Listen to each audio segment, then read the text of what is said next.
Exaucé Lungu Ministries, votre application désormais disponible sur toutes les plateformes de téléchargement, App Store et Google Play. Shalom, bien-aimés dans le Seigneur, je vous souhaite le ou la bienvenue dans votre chaîne Exaucé Lungu TV, votre chaîne 100% prophétique qui vous procure la vie en Jésus-Christ. Aujourd'hui, nous avons un thème merveilleux que nous allons aborder avec l'évêque ici présent. Bonjour évêque. Bonjour Anna. Vous allez bien? Grâce, et toi? Ça va aussi, merci. Alors le thème que nous allons aborder aujourd'hui, c'est l'homme de Dieu et son quotidien. Donc nous avons préparé une série de questions que nous allons poser aujourd'hui à l'évêque ici présent et nous allons voir son point de vue et ça va peut-être également aider un serviteur de Dieu, une servante de Dieu qui n'arrive peut-être pas à différencier sa vie de tous les jours ainsi que sa vie ministérielle. La première question que j'ai préparée pour vous évêque, c'est qui doit-on réellement appeler un homme de Dieu? A priori, avant que nous soyons des hommes de Dieu, on est d'abord des enfants de Dieu, nés de nouveau, par la grâce, au moins la foi, comme la Bible le dit dans Éphésiens chapitre 2, verset 8. Et deuxièmement, on est serviteurs, parce que nous sommes sauvés pour servir le Seigneur. Deuxièmement, on est dans le service de Dieu, donc on est serviteurs. Et puis, parmi les serviteurs, il y a maintenant des seuils. Il y a des man of God, c'est-à-dire des hommes de Dieu, et de serviteurs de Dieu. Un homme de Dieu, c'est ce qu'on appelle en anglais man of God, c'est-à-dire un homme qui a un certain mandat, une certaine dimension où le Seigneur l'utilise, avec un seuil assez élevé d'onction par la grâce de Dieu. Et cela se démarque par les œuvres qui en découlent, c'est-à-dire les œuvres qui accompagnent la qualité de ces ministères. Donc, ce n'est pas à lui de les dire. Forcément, c'est à Dieu de démontrer cela aux yeux des gens au travers de tout ce que le Saint-Esprit fait au travers de lui. D'accord. Donc, si on peut bien comprendre, un ministre de Dieu n'est pas forcément un homme de Dieu. Non, on peut être pasteur, ministre de Dieu, de la même manière que dans un gouvernement. Ce n'est pas parce qu'on travaille dans un ministère qu'on est forcément le ministre. Et parmi les ministres, il y a aussi les premiers ministres. En effet. Donc, c'est pour dire que lorsque nous parlons d'un man of God, d'un homme de Dieu, c'est quand même une autre approche face à un serviteur simple qui a des responsabilités, ainsi de suite, quoi. En effet. Et dans ce cas, évêque, vous êtes maintenant évêque, mais est-ce que vous l'êtes également dans votre famille? Je donne un exemple. Est-ce que votre femme, par exemple, votre épouse, vos frères et sœurs doivent vous appeler également évêque? Vous devez être évêque jusqu'à la maison? Ou on peut vous appeler par votre prénom à la maison? Est-ce que j'ai besoin déjà que ma femme puisse m'appeler pasteur ou qui que ce soit? Non. Il y a des hommes de Dieu qui le demandent. Bah, je ne sais pas, ces hommes de Dieu-là, malheureusement, je ne les connais pas. Moi, je crois que dans la vie des familles, la femme doit se sentir à l'aise et libre de pouvoir utiliser n'importe quel nom, disons, pour appeler son mari. Il faut faire simple. On n'est pas là pour diriger la femme comme si la femme était ton enfant. Non, dans le couple, selon ma conception, il y a déjà l'amour. Là où règne l'amour, il règne un certain équilibre. Tu comprends? Oui, oui. Elle dit, mon épouse peut m'appeler par mon prénom et c'est pas grave. Je peux l'appeler par son prénom, c'est pas grave. Donc, il n'y a pas de problème. Ce qui importe pour nous, même si nous parlons d'un homme de Dieu ou de man of God, ce qui importe dans notre quotidien, ce n'est pas ces titres-là. Ça, c'est pour les services de Dieu. Et le Seigneur, d'ailleurs, ne nous sauvera pas parce qu'on était man of God ou parce qu'on était bishop ou parce qu'on était pasteur ou prophète. Voilà. Mais dans ce cas-là, évêque, sachant que vous venez de dire que votre femme ou votre famille peut utiliser n'importe quel type d'appellation pour vous, que ce soit votre prénom ou des surnoms d'enfance peut-être qu'on vous a donnés par votre famille. Mais dans ce cas-là, comment est-ce que vous pouvez mettre une distinction entre le ministre de Dieu et l'homme simple? Bon, moi déjà dans ma famille, j'ai eu cette grâce-là, où tout le monde m'appelle pasteur, je ne sais pas, prophète, aujourd'hui évêque. J'ai cette grâce-là, ma famille considère beaucoup ce que je suis et ce que je fais. Cela peut être lié à ma conduite, à la qualité de vie ou à ce qu'ils ont vu en moi. Ça ne dépend que d'eux. Mais ce n'est pas une exigence de ma part. C'est-à-dire, pour moi, je suis leur frère, je suis leur enfant, pour d'autres, leurs cousins, pour d'autres, leurs neveux, ainsi de suite, quoi. Pour d'autres, les grands frères, et voilà. Donc, pour répondre maintenant à ta question, pour marquer la différence entre les deux réalités, il faut comprendre que dans la vie, nous sommes appelés à être équilibrés. En effet, vous pouvez préciser? Cela m'amène à faire mention de l'équilibre. C'est-à-dire quand je parle de l'équilibre et que je n'amène pas mes fonctions pastoraux partout. C'est-à-dire, je prends un exemple bête, les choses des familles, je ne les gère pas étant pasteur. C'est-à-dire à l'église, eh bien, qu'il peut y avoir toutes sortes d'organisations par rapport à la direction de l'église, les derniers mots me reviennent. Mais au niveau de la famille, pour certains, je suis frère, grand frère, neveu, enfant pour ma maman, parce que mon père est décédé, ainsi de suite, tu vois. Donc, on essaye de gérer des choses en famille à la manière de la famille, c'est pas l'église. Mais maintenant, évêque, j'aimerais savoir, vous nous avez déjà dit plusieurs fois dans votre assemblée que trop de familiarité entre vos enfants spirituels et vous qui êtes l'homme de Dieu peut engendrer une certaine malédiction.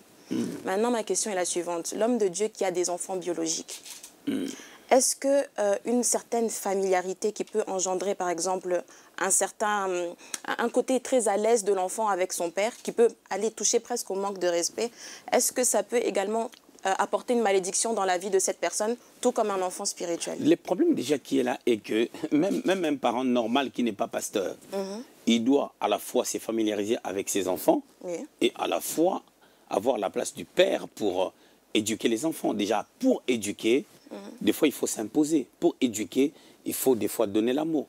Il faut donner l'amour. Pour éduquer, il faut coordonner les choses avec une supériorité sur l'enfant. C'est-à-dire l'enfant a des moments où il doit recevoir des ordres. C'est-à-dire il faut toujours, je reviens sur l'équilibre. C'est-à-dire on a besoin vraiment d'être équilibré pour la direction de toutes choses, que ce soit la famille, l'église ou quoi que ce soit. C'est-à-dire, même lorsqu'on dit, on parle de la familiarité, même au niveau des hommes de Dieu, même au sein de l'église, ainsi de suite, on est appelé à travailler avec des gens. On ne peut pas accomplir la mission. Quand tu lis la Bible, tu vas voir Moïse. Moïse devait libérer les peuples d'Israël, les amener quelque part à Canaan, mais sauf qu'il ne devait pas le faire seul. Il avait toute une équipe. Au-delà d'Aaron, Josué qui est à côté de lui, Hur, Myriam, ainsi de suite. Il y avait toute une structure. Lorsque nous lisons Exode chapitre 18, on peut voir comment est-ce que Jéthro donne un conseil à Moïse de pouvoir établir des chefs. C'est-à-dire qu'il y avait des responsables, il ne pouvait pas accomplir cette mission seul. Mais tu vas voir qu'il avait une certaine dimension où le Seigneur pouvait opérer avec lui. C'était pas pareil avec tout le monde. On sentait sa supériorité. On peut le voir même dans Nombre, lorsque Dieu dit « Je prendrai l'esprit qui est sur toi, et je le mettrai sur les anciens ». Tu vois? Donc c'est qu'il n'avait pas les potentiels que Moïse avait. Dieu ne les utilisait pas. Comme Moïse, on peut le voir aussi dans Nombre chapitre 12, lorsque Dieu est en train de reprocher Myriam et Aaron parce qu'ils avaient critiqué Moïse, tu vois. Donc, il y a toujours un moyen de mettre l'équilibre. Et ça demande la sagesse. Déjà, nous devons comprendre une chose. On ne devient pas serviteur de Dieu parce qu'on le veut, parce qu'on a entendu qu'on a un appel de la part de Dieu. C'est-à-dire c'est tout un cursus, c'est un parcours où il faut l'apprentissage, il faut la maturité. Il y a des étapes à traverser pour avoir la capacité de diriger les gens. Ce n'est pas un jeu. Mais évêque, vous parlez beaucoup d'équilibre. On voit beaucoup de serviteurs de Dieu qui n'ont pas d'équilibre, mais qui disent avoir un très long parcours, avoir beaucoup d'épreuves, etc. Et qui disent malheureusement. Mais maintenant, je ne connais pas. Si quelqu'un est en train de vous regarder en ce moment et qui veut également mettre de l'équilibre dans sa vie ministérielle et familiale, quel serait le conseil que vous pouvez lui apporter? Moi, je dirais qu'il y a beaucoup de choses à dire là-dessus. On peut commencer à parler de ça de maintenant jusqu'au lendemain matin. Mais je voulais seulement dire que lorsqu'on parle de l'équilibre, l'équilibre déjà c'est la capacité de pouvoir placer chaque chose à sa place. Vous pouvez préciser? D'une manière simple, c'est-à-dire faire chaque chose en temps réel, placer chaque chose. Quand je dis placer chaque chose à sa place, c'est-à-dire je ne prends pas l'iPad, je ne mets pas l'iPad dans la poubelle. Je ne mets pas l'iPad, lorsque je vais ranger mon iPad, je ne vais pas placer ça sur les plaques. Sur les plaques dans la cuisine. Ça ne reste pas dans la cuisine. Ça a son endroit. C'est ça que je disais, l'équilibre c'est quoi? L'équilibre, je sais que là, je suis en train de parler à qui je traite quel problème. Je fais quoi et comment je dois le faire. Donc c'est tellement simple. C'est-à-dire, la génération d'aujourd'hui, même lorsque nous faisons les émissions, le but, ce n'est pas de dire aux gens, point numéro 1, il faut faire ça, 2, il faut faire ça, 3. Non, je reviens à la formation. J'étais en train de dire qu'on ne devient pas man of God, homme de Dieu, parce qu'on le veut. J'ai dit, il y a un apprentissage. C'est-à-dire, quand on parle de l'apprentissage, il y a les disciples qui auprès d'un maître. Mais les disciples accomplis deviendra comme son maître.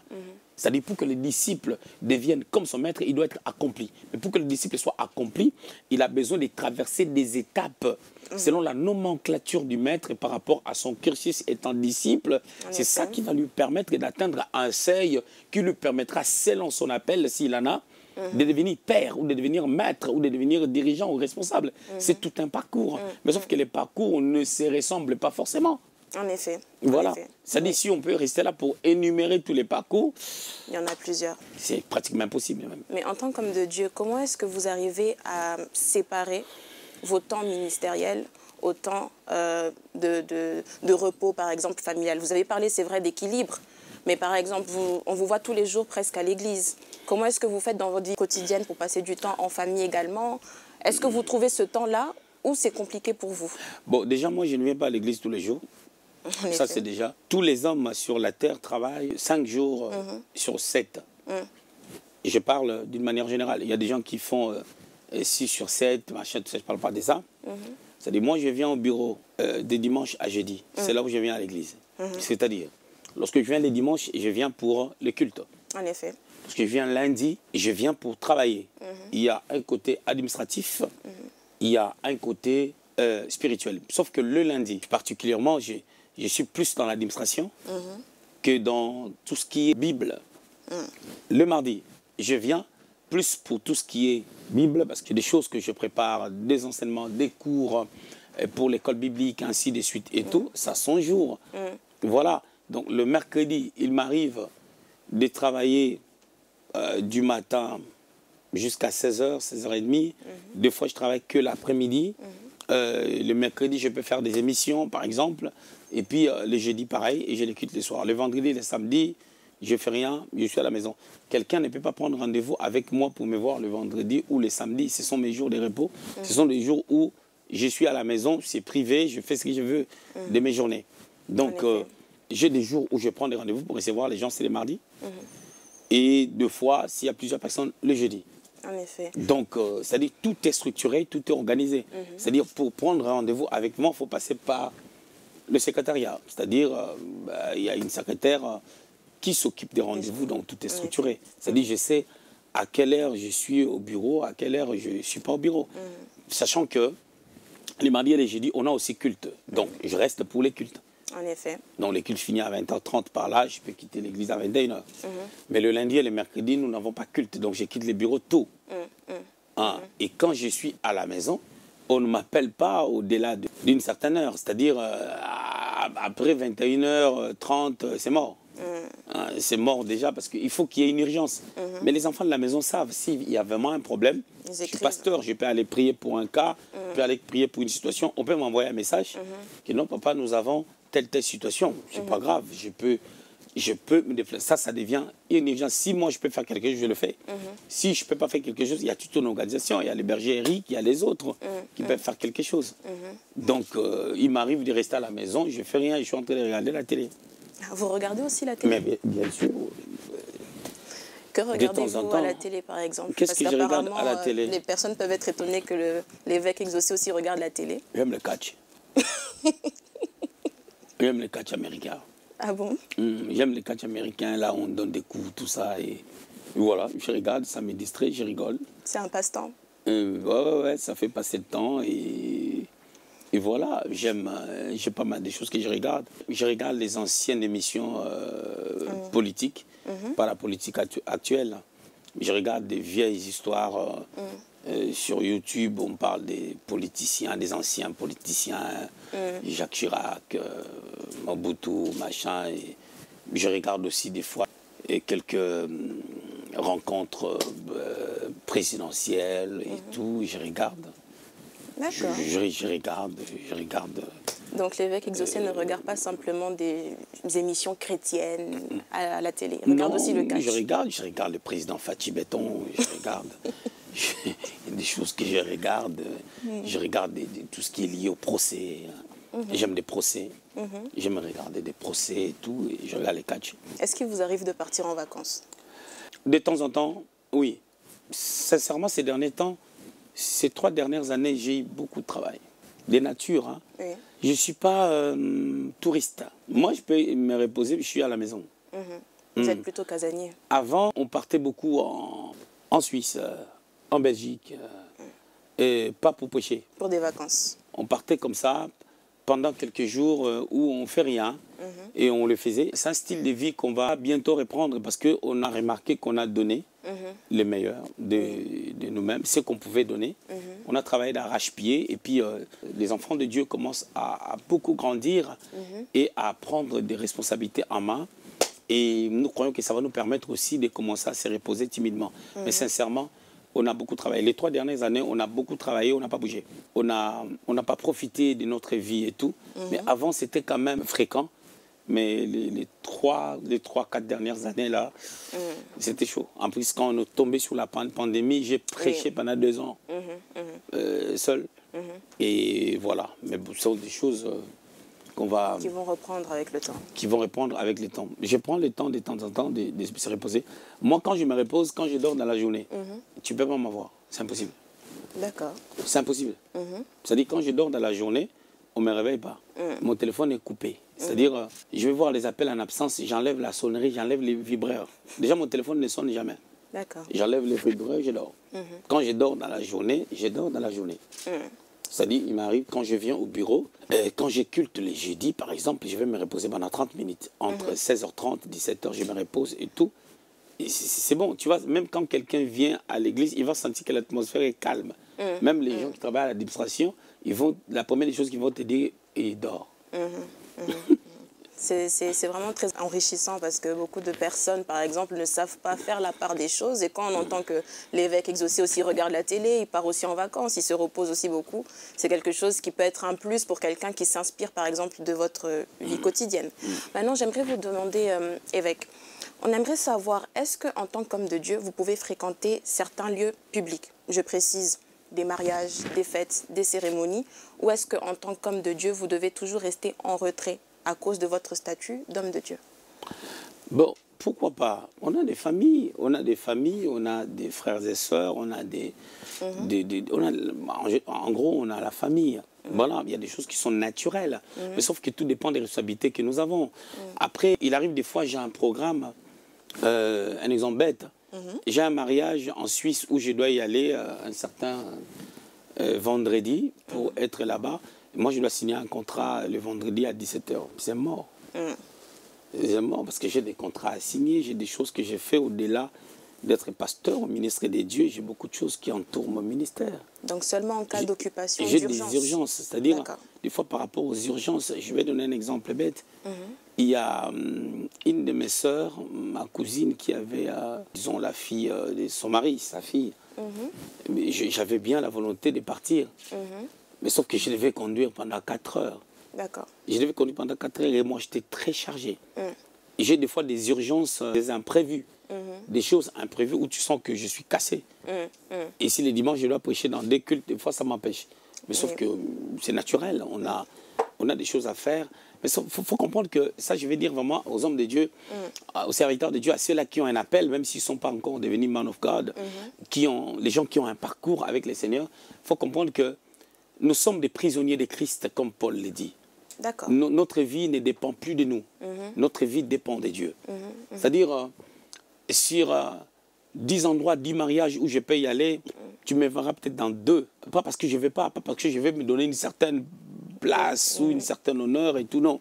Et juste parce que une personne comme moi, par la grâce de Dieu, j'ai plus de temps. Tu vois? Est-ce que tu sais que j'ai des gens qui travaillent avec moi qui doivent être payés? J'ai des gens qui doivent être payés. Ma tête doit tourner, ce n'est pas des blagues. Ces gens-là, à la fin du mois, les 2, les 3, ils doivent avoir leur salaire. Tu vas leur expliquer quoi? J'étais parti dans la fête de ma tante. Tu vas leur expliquer quoi? Parce que la tête va tourner. L'entreprise doit aller de l'avant. Les choses doivent couler. Ça doit aller de l'avant. Tu vas leur expliquer quoi? J'ai des choses à préparer. Il y a des gens qui doivent faire des stages. Il y a des gens qui doivent faire ceci. Il faut préparer les cas. Il faut savoir, telle personne, c'est l'enfant de l'église, va venir faire les stages. Qu'est-ce qu'il faut lui donner? Il y a des gens qui viennent en stage, mais quelqu'un est en L1. Une autre personne est en L3. Ce n'est pas la même chose. En effet, et une autre personne va venir, elle est au lycée. Elle vient faire les stages d'1 semaine, de 2 semaines et tout. La matière n'est pas pareille et tout. On doit réfléchir. Et moi, si ça capote, c'est moi qui signe des papiers et je dois signer ce que j'ai regardé. En effet. Il y a ces choses-là. Dans les ministères, au jour d'aujourd'hui, on est en train de préparer tout doucement une école biblique. Il faut vraiment mettre ensemble les petites connaissances que le Seigneur nous a données par la grâce, ainsi de suite, ça nous prend le temps. Je bénis Dieu par rapport à une chose où ma famille respecte beaucoup ce que je fais. Gloire à Dieu. Que ce soit ceux-là qui sont en France, et partout au pays, où ils respectent le travail que je fais, ils considèrent le travail que je fais. Et ça, c'est une grâce. C'est une grâce de la part du Seigneur. Voilà. Donc, nous ne nous appartenons pas. Nous appartenons d'abord au Seigneur. Être homme de Dieu veut dire être une personne pour Dieu. En effet. D'abord pour Dieu. Pas par rapport à ce que je veux. Non, je dois aller à Paris, je dois aller à Rouen, je dois aller à Chartres, je dois aller à Lyon, je dois aller ici. Ça ne se passe pas comme ça. C'est pas ce que la famille dit qui prime. C'est ce que Dieu dit qui prime. Ce sont tes responsabilités qui priment. Et on a tellement de responsabilités par rapport à ce que nous voulons faire pour le Seigneur. On a tellement de charges. Je viens de te parler de ces dernières 3 années. Ce n'est pas des blagues. Les 3 années-là ont été des années, depuis 2018, où j'ai mis en place certaines choses, certaines structures, et où je suis en train de bâtir quelque chose de fort. Il fallait payer les prix, il fallait donner vraiment les meilleurs de soi-même. Et ça m'a amené à devenir de plus en plus rare. Il y a quelque chose que vous avez dit, vous avez donné un exemple que vous deviez rouler 4 heures. Ça m'a poussé à vous poser cette question. Est-ce qu'en tant qu'homme de Dieu, vous devez tout le temps vous déplacer accompagné, ou il se peut que vous vous déplaciez seul?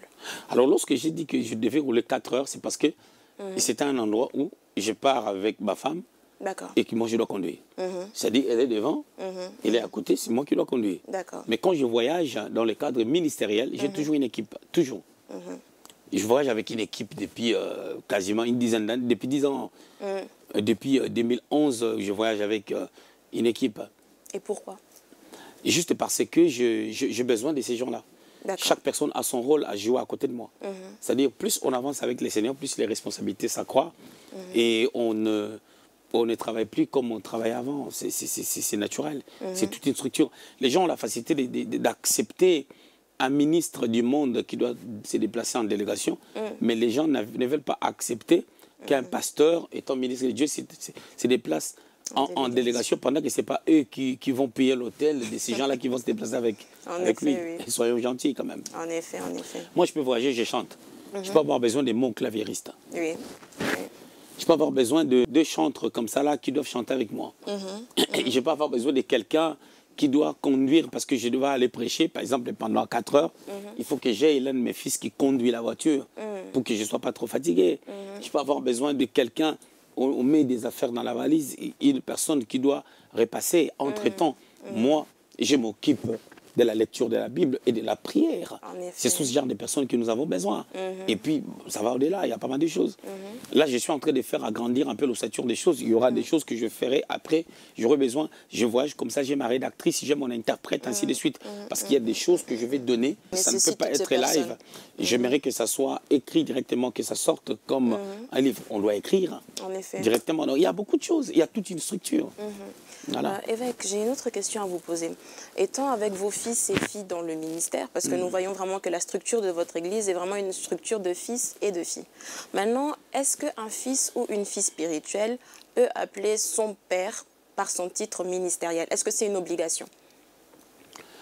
C'est pas une obligation. C'est pas. Moi est-ce que je peux appeler ça grâce ou une façon de travailler? De la grâce, une façon de travailler. J'ai jamais prêché. Moi, dans mon église, les gens, les fidèles de l'église m'appellent papa. Et le pire, c'est quoi? Le pire est que même les entreprises qui nous entourent, il y a des gens qui travaillent là, qui me voient comme ça, ils m'appellent papa. Parce qu'ils attendent que tout le monde m'appelle papa. Ce n'est pas moi qui les ai imposés. C'est pas moi, je n'ai pas fait une série des enseignements ou un séminaire pour parler de ça. Ce sont des choses qui ont commencé il y a perpète. Voilà.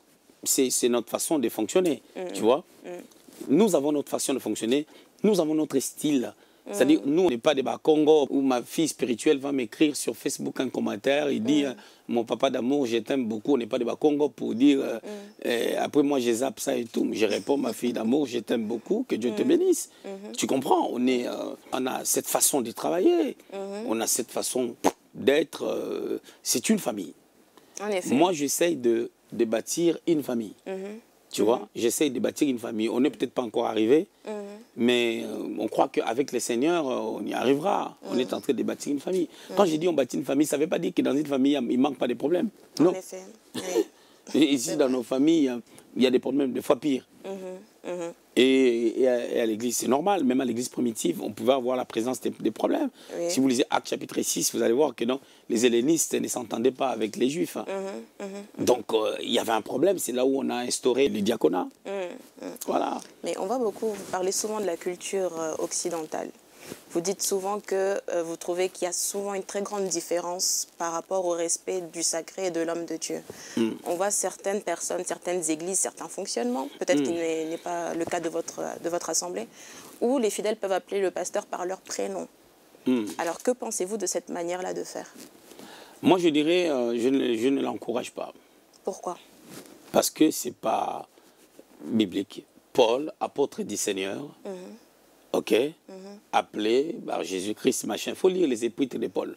C'est Paul qui nous permet, qui nous a transmis la connaissance qu'il a reçue par la grâce de Dieu, à savoir comment vivre le christianisme, eux dans le christianisme. Hein? Tu vois, Paul, apôtre de Jésus-Christ, à son fils légitime Timothée, à son fils Tite. Tu vois?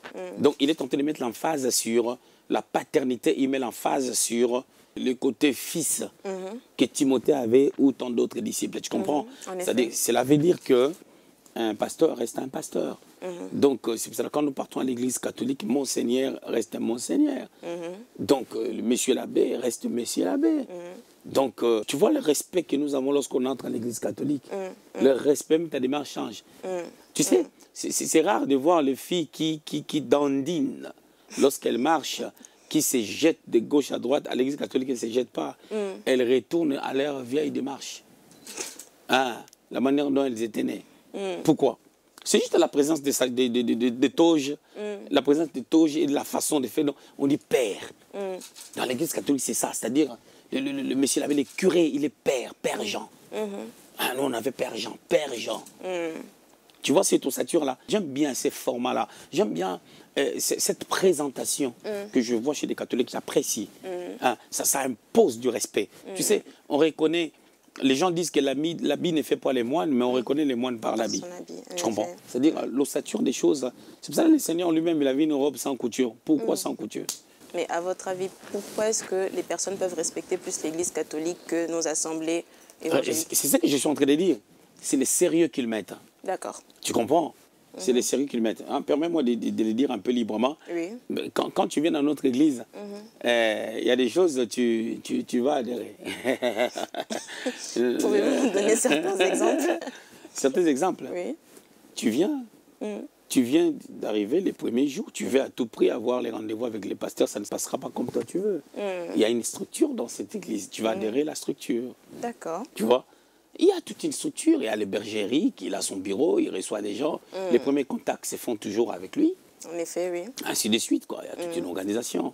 Donc ça, tu ne vas pas débarquer comme ça parce que tu sais bricoler les sons et tout. Et puis tu te retrouves dans la cabine des sons, tu commences à toucher des trucs. J'ai un de mes fils, Elvis, il va te mettre dehors. Il va te mettre dehors au nom de Jésus-Christ et au nom de son Père. Il te mettra dehors. Donc le respect vient par rapport à l'organisation. Il va te mettre vraiment dehors. Donc, c'est ça. C'est pas un jeu. Ah, moi, je sais faire un truc. On te voit comme ça, tu joues la table. Parce que si Elvis ne te met pas dehors, moi, je tomberai sur Elvis. Donc, lui, il ne voudra pas que je tombe sur lui. Donc, il tombe sur toi. Il y a l'ordre. Imagine-toi, à l'église catholique, tu entres comme ça, on te voit devant, dans la salle de derrière, là où on prépare les communions. Hein, la Sainte Seine et tout, on te voit tranquillement. Et puis tu prends aussi la coupe des curés, des pères Jean. Oui. Tu sais là où tu vas te retrouver? Je ne doute pas. Je crois peut-être, on peut appeler les agents d'ordre pour s'occuper de toi. Parce que j'en ai vu, hein. J'en ai vu quand on grandissait, à un moment donné, il y avait des messes de jeunes comme ça, et des jeunes qui ont fait un peu la zizanie, tout ça là. On a appelé la police à l'église catholique. Wow. Bien sûr, je te dis des choses qu'on a vécues en Kinshasa. C'est pour mettre de l'ordre. Et quand ils ont fait ça, ils n'ont pas péché, ils ont mis l'ordre. Donc le manque de considération et du respect de l'Église vient à cause de l'homme de Dieu, peut-être qui ne met pas assez d'ordre dans son assemblée. Il faut être équilibré. L'homme de Dieu, il ne faut pas le déifier. Il n'est pas Dieu. Tu comprends? Comme on voit dans certaines communautés, l'homme de Dieu entre comme ça. Oui, nous déclarons l'entrée de l'homme de Dieu. L'homme qui transporte la gloire. Les gens sont à genoux. Les gens sont en train de l'acclamer. L'homme de feu. Celui qui transporte Dieu. Ça, c'est dangereux. Soyons équilibré. Tu vois, moi, des fois, j'aime bien, quand j'adore, il m'arrive, je me mets à genoux, je vais dormir même. Mais si quelqu'un veut faire comme moi, gloire à Dieu, mais si quelqu'un ne sent pas qu'il doit le faire, c'est son problème. Tu comprends? Moi, une fois, j'ai dit à l'un de mes fils, prophétiquement, je lui ai dit, toi, si moi je me mets à genoux, toi, mets-toi à genoux. Mets-toi à genoux. Donc, ça devient le prophétique. Tu comprends? Mets-toi à genoux. Je n'ai pas dit à sa femme, mais j'ai dit toi, à genoux. Si sa femme veut entrer dans cette vision-là, ça, c'est plus mon problème, tu comprends? C'est-à-dire, les choses de Dieu, ça demande seulement la simplicité. Mais il n'y a rien à forcer, les choses coulent, et puis voilà. D'accord, merci beaucoup, évêque, en tout cas. Et surtout, merci à toi, je dirais. Merci à toi. Beaucoup. Ça a été de belles questions et une belle émission. Merci. En tout cas, nous avons été très bénis par vos réponses. Nous avons également découvert d'autres aspects de l'évêque aujourd'hui. Et nous sommes vraiment très bénis. Je pense que peut-être un homme de Dieu, une servante de Dieu qui a suivi cette émission a pu prendre certains aspects de votre vie qu'il pourrait mettre en pratique dans sa propre vie pour l'organisation de sa vie familiale et sa vie ecclésiastique. Donc nous arrivons à la fin. Est-ce que vous avez un mot de fin, quelque chose à dire, un conseil pour le peuple de Dieu? Le mot de la fin, c'est que le Seigneur nous bénisse, hein, que le Seigneur bénisse les gens et qu'il nous garde. Nous sommes à la fin de l'année. Nous espérons que le Seigneur qui nous a gardés durant tous ces temps de la pandémie est fidèle pour ce qu'on a vu, ce qu'on n'a pas vu. Je crois qu'il y a juste lieu à laisser le temps au Seigneur d'accomplir certaines choses. Gardons l'aspect de la prière, et parce que dans l'atmosphère prophétique, Dieu a besoin de faire de belles et de grandes choses. En tout cas, merci beaucoup, évêque. Nous vous disons merci à vous, chers téléspectateurs, de nous avoir suivis dans votre émission Exaucé Lungu TV, votre chaîne 100% prophétique qui vous procure la vie en Jésus-Christ. Nous vous invitons à vous abonner, à mettre un j'aime, un commentaire. Et également, nous avons notre site internet Exaucé Lungu TV. Et vous pouvez également prendre part, vous y trouverez des émissions et plusieurs autres rubriques liées au ministère de l'évêque exaucé. Nous vous remercions. Merci beaucoup. Exaucé Lungu Ministries, votre application désormais disponible sur toutes les plateformes de téléchargement App Store et Google Play.